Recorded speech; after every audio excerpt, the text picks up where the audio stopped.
everybody, and welcome back to MTG Madness. I am Thrasho2. Well, the first two episodes didn't really go as planned.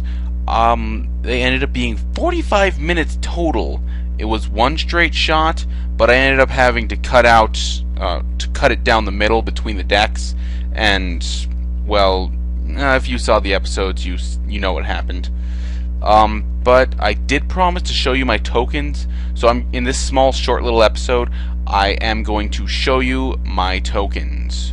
So here's my little green deck. The story behind this is, well, the little green box. The story behind this is, originally, this was one of the first boxes I owned. I had a flimsy little green box that looked like this. This is blue, obviously, it's not the same one, but I had a green box that was of that quality, poor, but, well, I wasn't planning to spend too much money on card games because I'd just gotten into it. If only I'd known.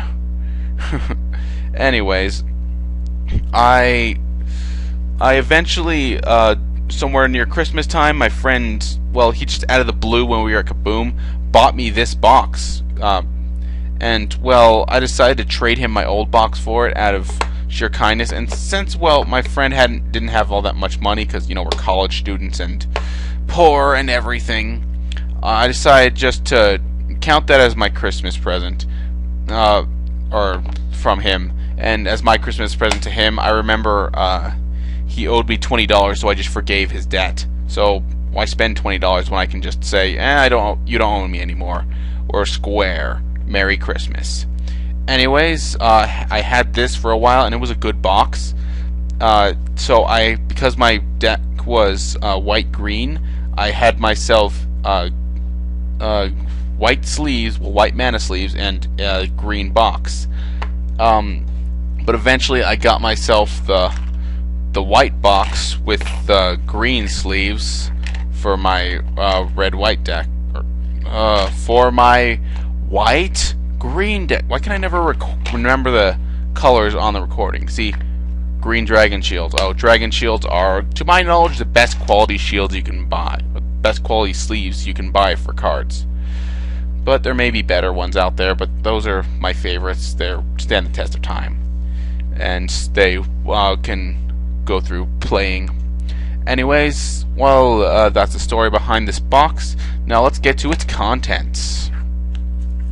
I have my tokens. I've got about like 58 tokens or something. They're in sleeves. These were the original sleeves that my first deck was in. Then I got into the white mana sleeves, which I played them too hard and they got destroyed. And now dragon shields because they can handle it. But, well, first I have my 1/1 white human tokens, which are hat tokens. My friends call me Hat. Hat is my nickname, and that is my hat. And, well, yep. Flash my crotch to you right there. This is my hat, my battle hat. I wear it all the time. As you can see, this is me wearing it, while I'm awkwardly trying to get into the camera frame with my headset. Crack my neck a little bit there. Anyways, put my hat back. Yep. Okay.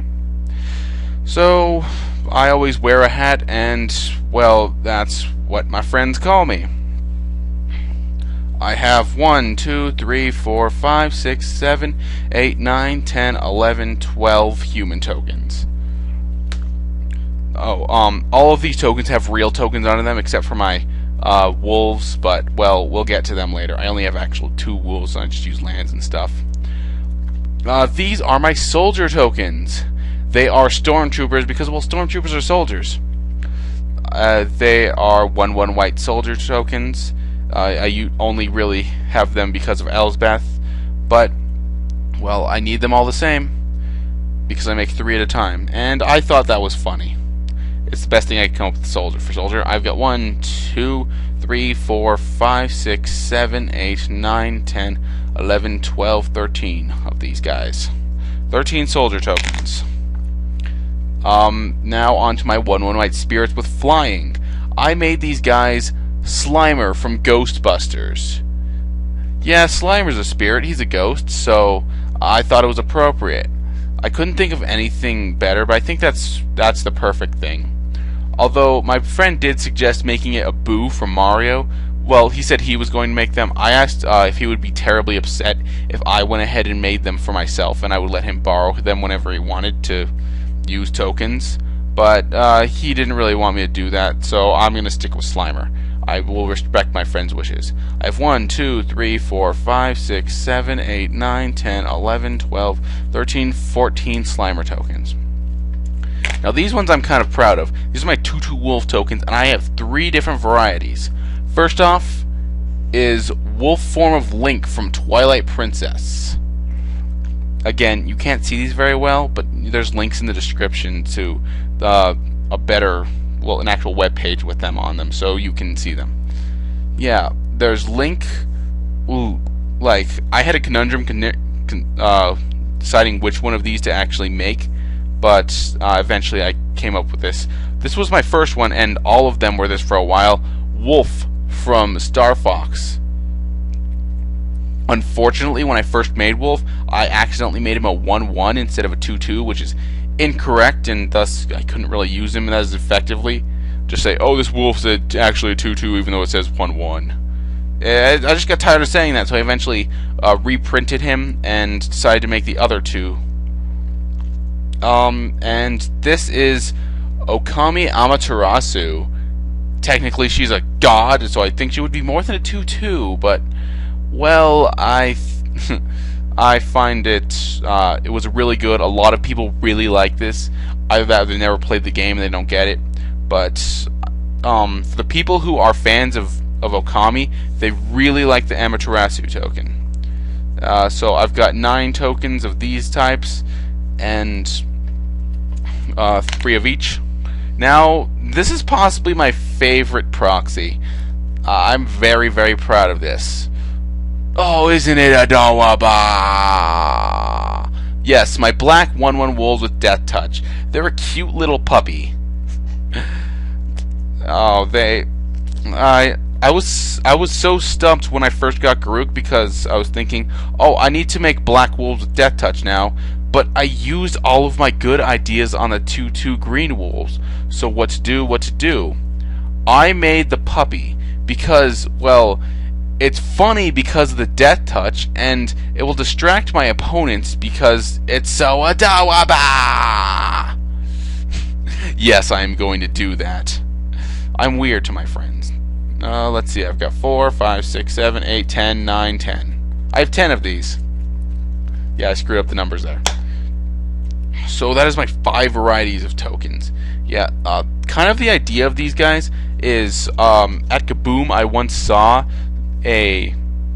some guy for 1/1 white spirit tokens. He took pictures of Justin Bieber and put 1/1 human on it, and they were like I've said before, Magic the Gathering is 10% psychological warfare.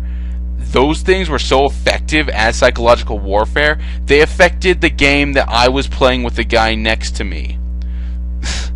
Like, if you make a proxy of cards that people hate, like if I ever have a need for vampire tokens, I'm totally gonna make them Edward from Twilight, because it's like swing with Edward, and it's like, oh, I hate that guy, I'm gonna block him.